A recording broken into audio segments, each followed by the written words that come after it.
بسم الاب والابن والروح القدس الان واحد امين. النهارده ميعادنا مع قديس عظيم ربنا نفسه بيحبه، هو القديس الانبا كراس.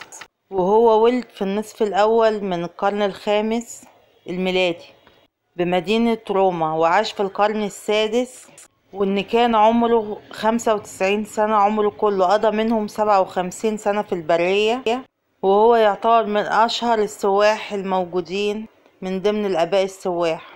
وهو كان اخو الملك سؤدورس المحب لربنا جدا، وهو اخوه كانوا بارين قوي قدام ربنا، وكان دايما يصنعوا صداقات سوا ويعملوا الخير للناس. وكان دايما العالم مش في قلبهم، لكن ربنا هو اللي كان مالي قلبهم بكل محبة وكل خير لكل الناس. وكان الملك سؤدورس متجوز وعنده اولاد، وكلهم عايشين في مخافة ربنا. لكن الأنبا كراس كان دايما في قلبه مقولة ربنا: إن أردت أن تكون كاملا بيع كل مالك وتعالى اتبعني. وانطلق الأنبا كراس في حياة الرهبنة، وكان قضى فيها 59 سنة. ولما كان في البرية قديس راهب اسمه الأنبا بموة، وهو اللي كفن جسد القديسة إيلاريا بنت الملك زيتون المحب لربنا يسوع.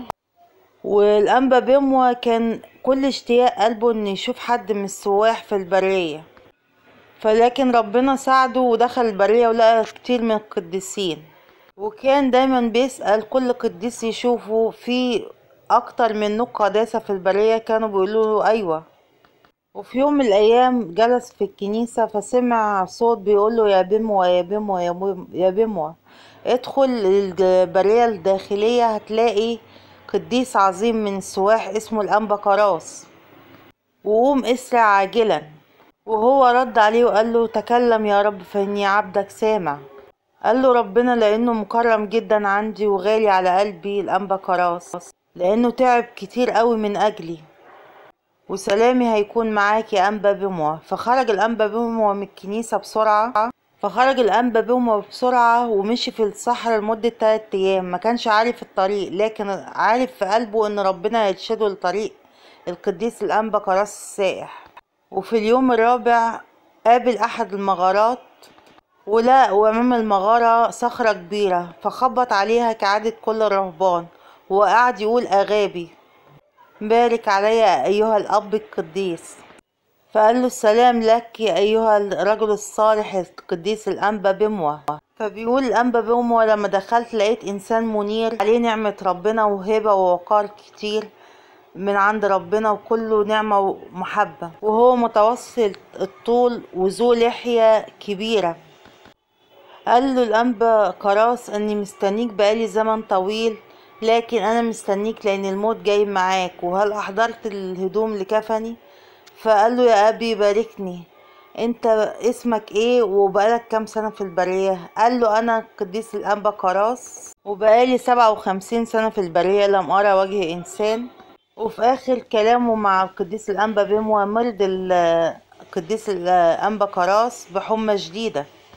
وفجأة وهو بيتكلم معاه دخل شخص نوراني لابس جلباب أبيض ناصع وفي إيده صليب منور، وبارك القديس الأنبا كراس. وراح الأنبا بيمو وقال له: مين الشخص المنير اللي عليه الهبة الجامدة دي وليه المجد ده كله؟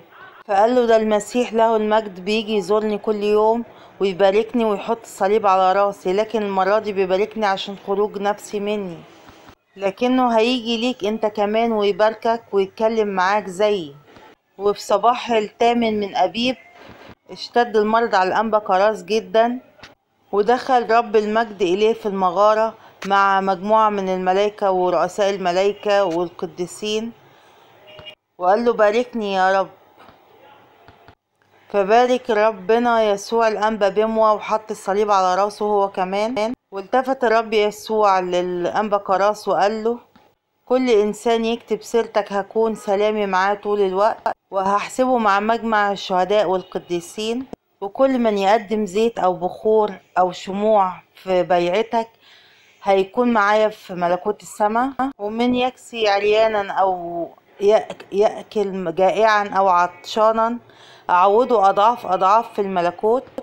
ومن يذكر سيرتك أكتب اسمه في سفر الحياة، واللي يعمل رحمة وقت تذكارك أعوضه أضعاف في ملكوت السماء، وأعوضه ما لم تخطر به آذان ولم تسمع به أذن، ما أعدته لكل من يكتب سيرتك المقدسة أيها الأنبا كراس. والرب يسوع قال له اسألني طلبة قبل انتقالك من هذا العالم.